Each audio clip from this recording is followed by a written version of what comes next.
mean, I did it all. And they're like, Becky, you should get your license. And I'm like, nah, I don't want to. No. And then finally I did. And I was managing the office and training the agents and still doing all of those things and got into listing and selling real estate.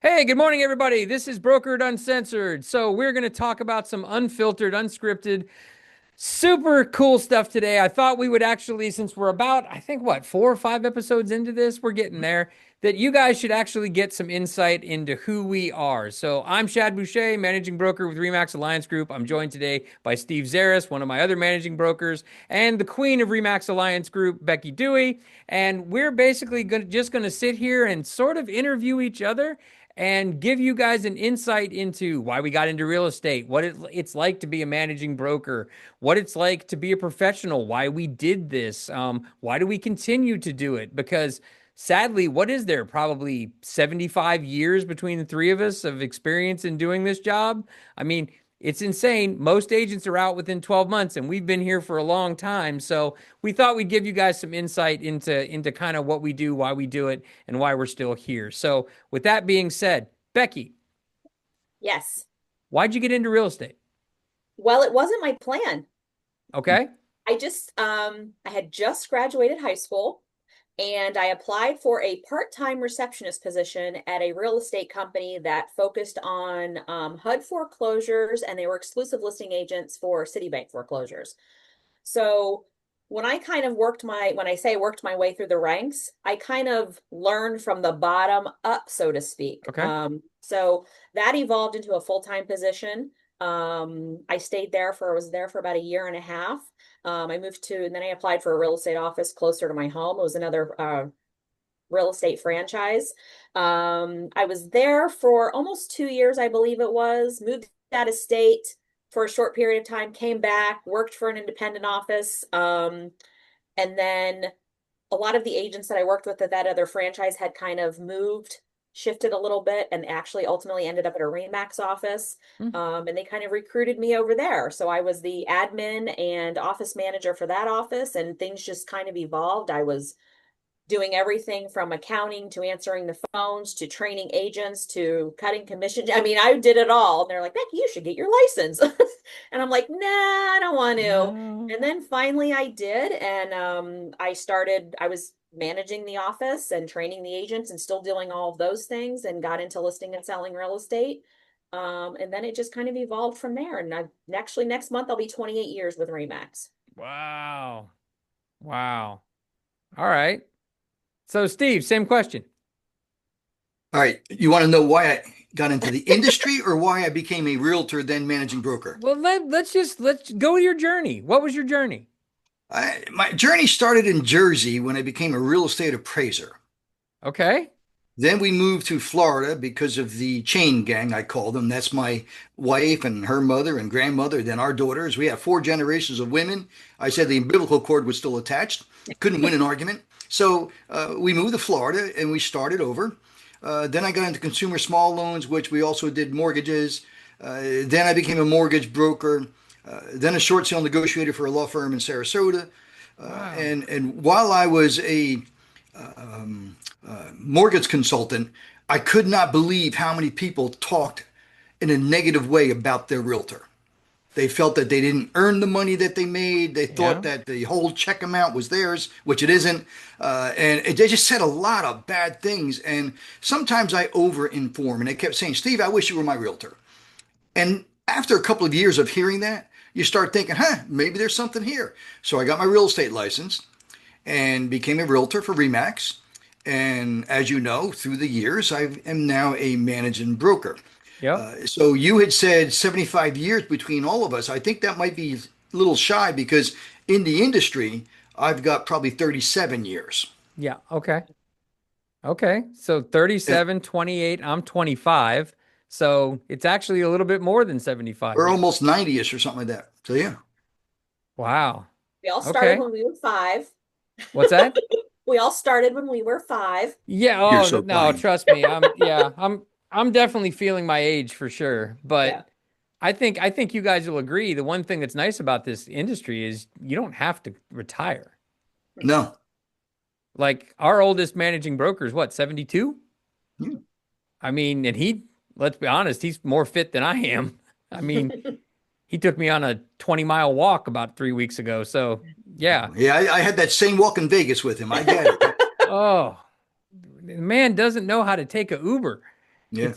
It's just hilarious. But no, I think that's one of those things that people don't realize. I think the thought process is that everybody's been a realtor at one point and everybody gets out of the business. They don't understand that, people do this like their entire lives and don't get out and do shift in between.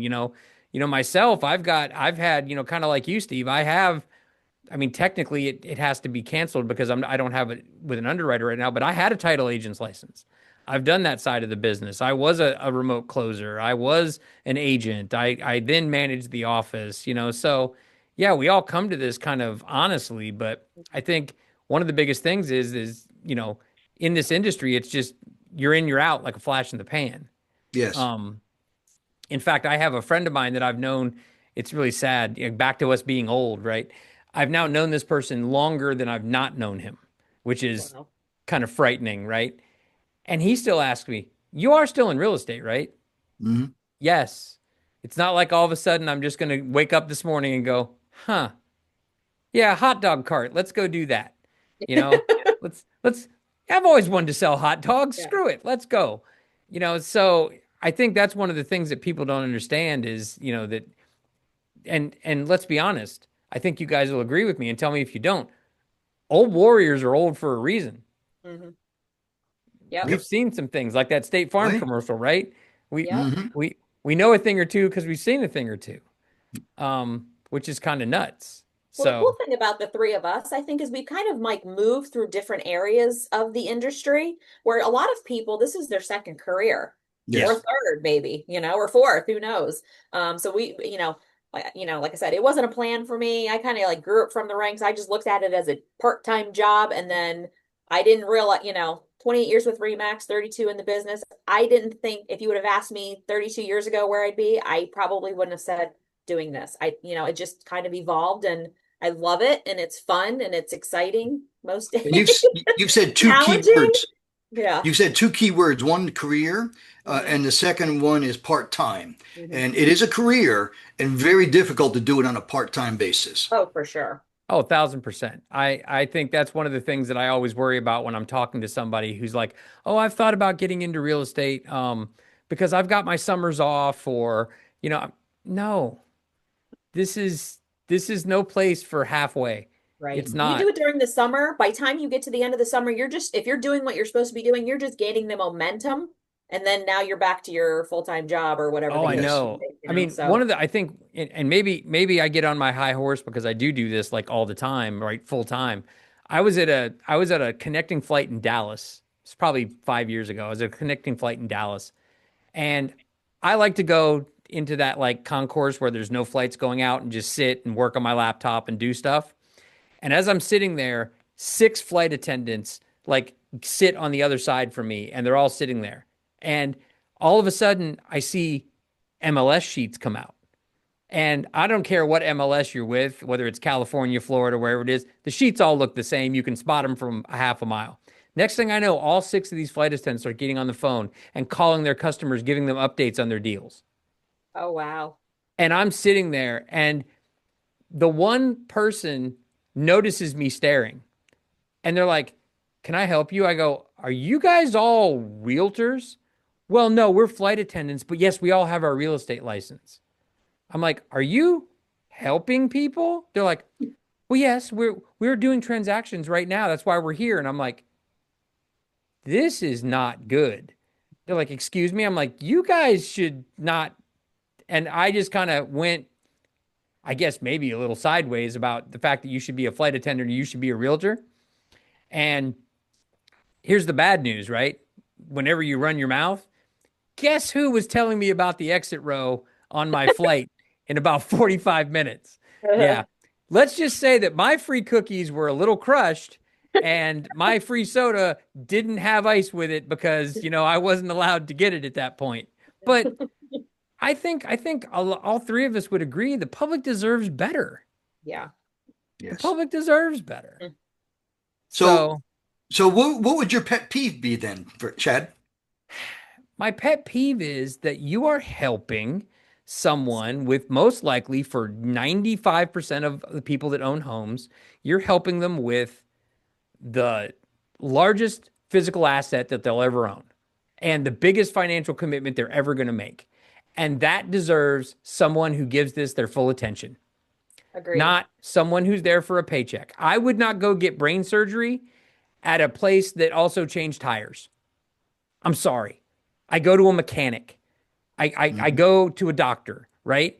I think this profession, in a lot of ways, deserves that attention, that Yes. that professionalism, that yeah, and in a lot of ways, it doesn't get it from the people that want to do it. And don't get me wrong, it's very admirable that somebody wants to do this and transition. And I transitioned. But the minute I got my physical license, I gave my 2 weeks notice at my job and I jumped all in. And I've never looked back, and I guess maybe that's just the type of person I am. I mean, I moved out of my parents' house when I was 19 and never went back, you know, and that's what I do. But this is not a job for like, if you're willing to work at this job, your other job better be at night because Hmm. all day you better be doing this. Yes.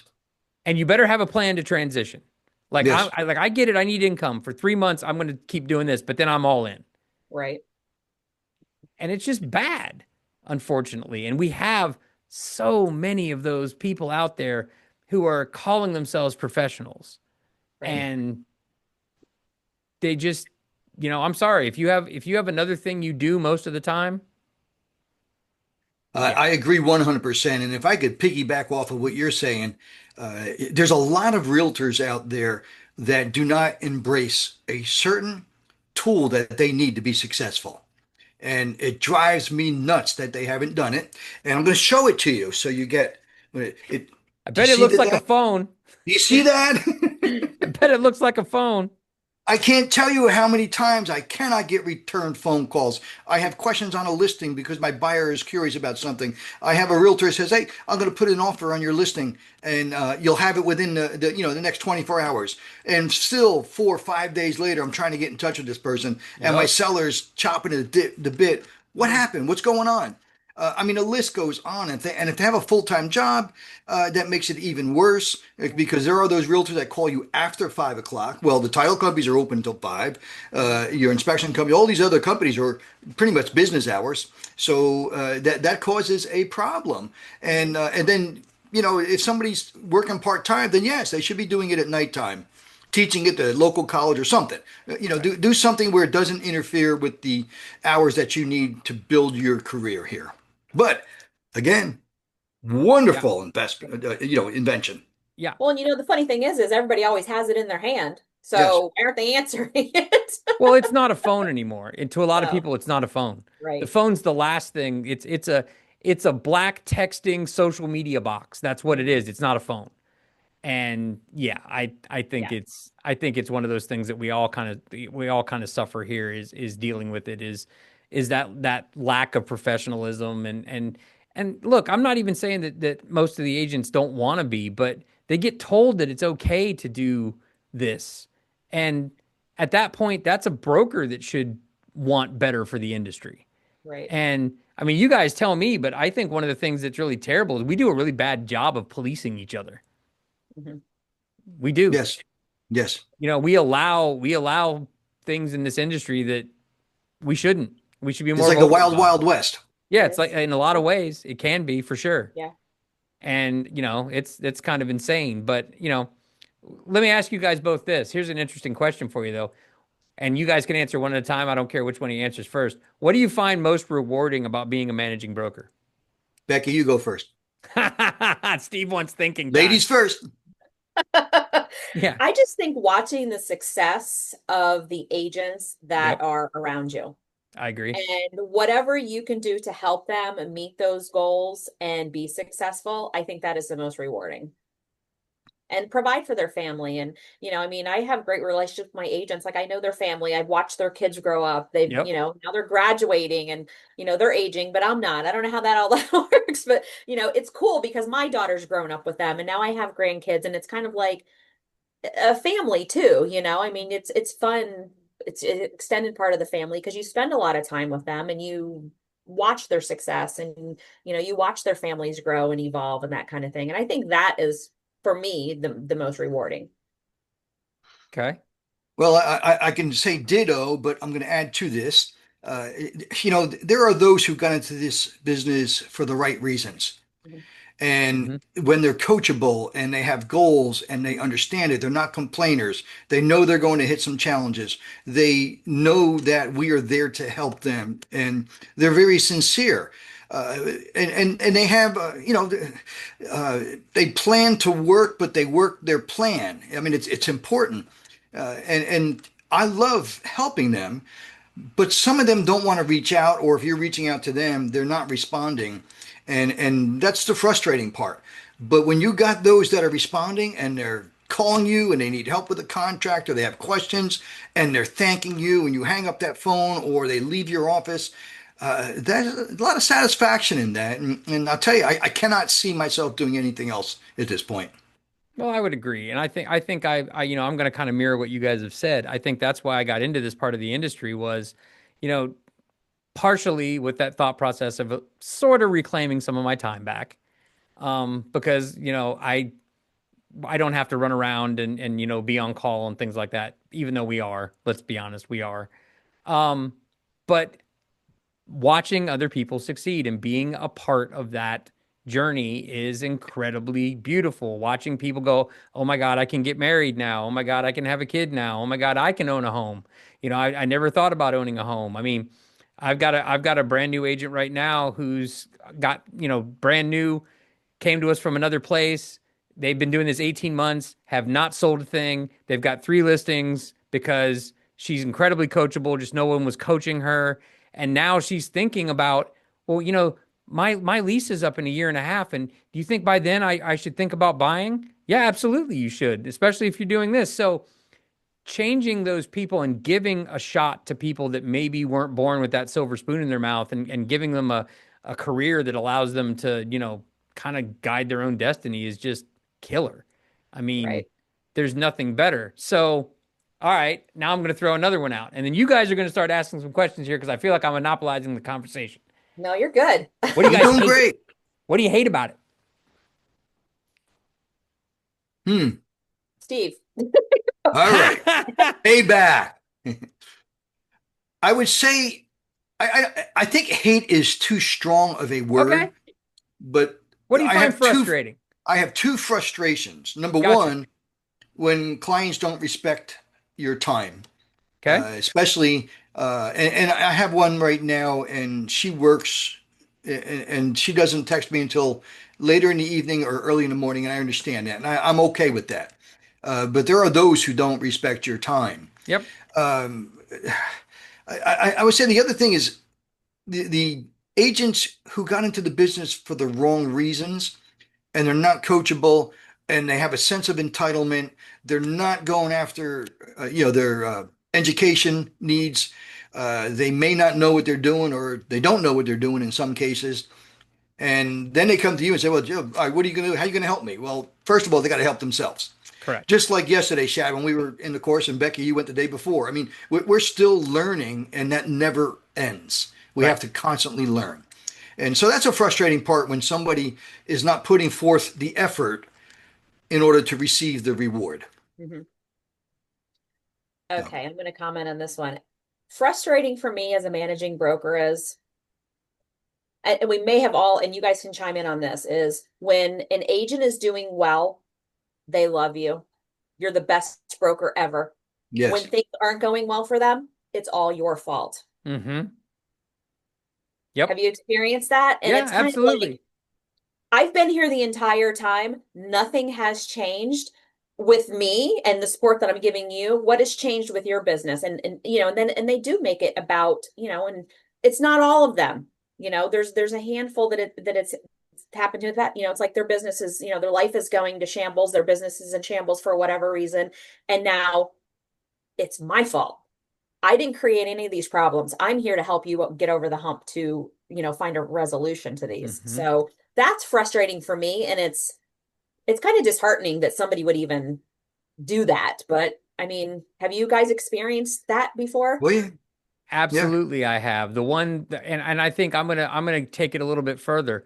The one who you've helped 150 times, and the one time you can't help them, or the Hmm. one time you weren't there, Johnny on the spot, and didn't text them back immediately and didn't call them Yep. immediately, then, oh my God, you're worthless. You have no, yeah. I think that's, and I think that's one of the things that we all kind of find, you know because you are. I mean, all three of us. The agents work weekends. We work weekends. Hmm. I take phone calls on Saturdays and Sundays. I take phone calls at night. I Yep. take I take phone calls where I have to tell an agent to breathe. Okay, stop talking. Breathe. Breathe three Hmm. times. Now let's have us. Now just calm down. Say om om. Let's have a conversation. Um, but that agent that you're willing to be there for like that 150 times, and then the one time you can't, Oh yeah. then it's all bad. Hmm. But I think to me, the one thing that really frustrates me the worst, and I had to get over this very early, is the agent that I can see the potential and they won't allow me to help. yes, That's the ones that get me. And Yeah. so I had to basically, I had a coach, thank goodness. I had a coach at that time that said two things to me. He said, "You focus on the living, not the dead," which I had to think about for 5 seconds. And let me tell you something. My coach at that time, he was sort of like a fortune cookie. He never explained crap. He just said it, and then because his overarching motto was self-discovery, so Ah. you had to go back and think about it, and then he'd ask you next week, "Did you think about what I said? What do you think it means?" And then he'd correct you, but still wouldn't tell you what the answer was. He'd go, "No, that's not it." You know. So, which Try again. yeah. Well, he was also one of those guys that if the system was like 1, 2, 3, 4, 5, and you gave him answer five, not answer one, when he asked you, he'd tell you were wrong because he wanted them in order. So anyway, great dude, right? But he said you concentrate on the living and the dead, not the dead, and you can't want it more than they do. Hmm. hmm That's And true. We use that a that lot, a lot. that was hard for me to Hmm. swallow. Yep. yes, yes. Especially when you know they have the potential and they're just like they just need to, and they don't. It is, yeah, that's And Right. tough. you're literally watching them self-destruct in a Yep. slow pace. Yep. And it's a horrible thing, and it's and then I think you guys tell me if I'm wrong. The other thing you can't stand is the ones who think they've got it. They don't realize that this is a lifelong learning business. And I've had several of these that have, well, I'm leaving because um I can go. I know everything now. I know it all. And I'm like, okay. And then you watch them just go down the tubes when Hmm. they go. I mean, you just know that this is a team sport. I think we're part of the team. Yeah. Like that's what we're here for. Yep. And not that I'm trying to throw any other brokerages under the bus, but there's not a lot of brokers with this philosophy. Hmm. There's not a lot. Most brokers are like, go earn money, Right. and I don't want to talk to you. Or That's Google it. We talked about that in another Oh, episode. Google it. Yeah, Google it. Got Google a it. Or question, or Google it. what should my marketing plan be? Well, sex sells. You should get a lower cut shirt. Yeah. Like these are things that I've actually heard. Have a You're hairy chest, Google though. it. Yeah, exactly. Yeah, exactly. I've got nothing. I got no chest hair. I got nothing. But anyway, but you What about know, you, Becky? My but secret. we're just, we're so invested, and that's not something you get everywhere else. And I No. know for a fact that I know you. Like we've worked together for a long time. I know you. I have to bug you to make your phone calls. I have to bug you to keep up with your sphere. As soon as you don't have me, there's going to be a piece missing. Hmm. And I watch. And, and the other thing is, I don't know how many agents you've ever had come back, but I've had very few Yeah. because I think their ego won't let them. Well, yes, and I think that they become jumpers. They jump from one brokerage to another, and another one. First of all, I think that looks bad to the consumer when Hmm. somebody keeps changing brokerages, Oh, and it sure. also does not allow them to let their efforts compound. Correct. And it's just not good. Well, they're looking for the magic bean, as Shad Yeah, likes to say, and it's not out there. Nope. It doesn't matter where you're at, whose umbrella you're under. If you're not willing to put in the work and do the tasks and do what you're supposed to, it doesn't matter where you're at. You're just not going to right.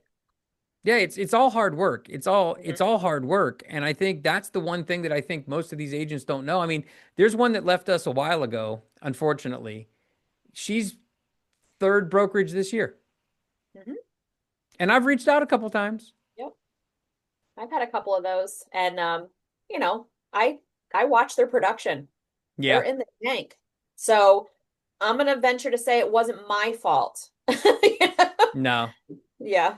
Yeah, well, and it's not that it's even, it's even fault. I don't want to make Mhm. anybody feel like we're blaming anybody, but Right. but it's just that this was a piece of the puzzle that you just didn't put value on. Right. And now that piece is gone and you can't even see it.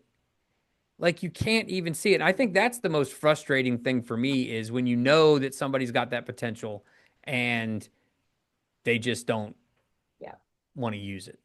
Or they have the potential, but they have toxic behavior. Yeah. You know, they it's the drama. They Yes. let the drama override, distract them from everything else, and And everybody else is misery still loves working. company. Oh Yeah. yeah. Oh yeah. 100%. 100%. So here's the final one. Let's go with this. And if you weren't in real estate, where would you be? Hmm. Hmm. I would probably be self-employed in some manner. Okay. So you just I've can't had ever see businesses in the yourself being a past. corporate person, huh? Well, let me, I've been in HR and management and sales for a long time, Right? and I do like that. It would depend on the opportunity, and I think I would want to control my future a little bit more. Sure. And while I'm doing that, I would be looking for that unicorn stock that's really going to shoot up. I got a friend that bought Tesla at 14, and I mean, I would be looking at something like that. But I love dealing with people, Okay. and I love seeing the finished product, and that's why real estate works so Yep. well with me. So, but I honestly, I don't know. That's a tough question. I don't know if I'm giving you the true answer or not because I honestly don't know. Yeah. Never thought about it? No, I'm here to stay. Gotcha. Okay. It's funny because I mean, I've been in real estate since I was 18 years old and graduated high school. And there's been times where I'm, not gonna lie, got frustrated. I need to do something else. I need to get out Hmm. of this. And then I'm thinking, well, what else would I do? I don't know anything else. Well, I can You understand. know? I mean, you've seen a lot of changes in the industry since you've been doing this. A ton. I mean, Yeah. the invention of the cell phone and Fax machine. Listen, fax machine. I'm back to the I want to know and I want to get my hands on one because people that are newer in the business they think it's the weirdest thing. The MLS book. Oh So yeah, do yeah, any yeah, yeah, yeah. I want to find an MLS. I remember there'd be knockdown drag acts. Who ripped out page 23? Like, I mean, there'd be fights in the office That because people well, were yeah, ripping because they'd pages rip it out. out so no one else could go show the listing or knew it Yes. Yep. existed. It was like a Yep. cutthroat situation. Oh yeah. We had to When chain I them to the remember when I desk. got into the business in 1999, I actually found contracts that still had the carbon in between the Yep. I copies of the remember those. contract so you could give copies to everybody. I Oh remember yeah. those. And And the the typewriter fax. that would type it. Oh, Yep. dude, don't. You know, Yeah. I it's funny. I don't know what I would do if I didn't do this. I I have don't. I don't I either. I got out for about 18 months at one point just because I was frustrated and needed a change. And it took 10 of those 18 months for me to realize this is I can't do this. Yeah. Yeah. And it was all to make my dad happy because my dad was a corporate guy for 40 years. And if you didn't have a corporate job, you were wasting your life. And an opportunity came up and I took it. And it paid me all kinds of money. It was not the money. It was just the backstabbing and the politics and the bleh.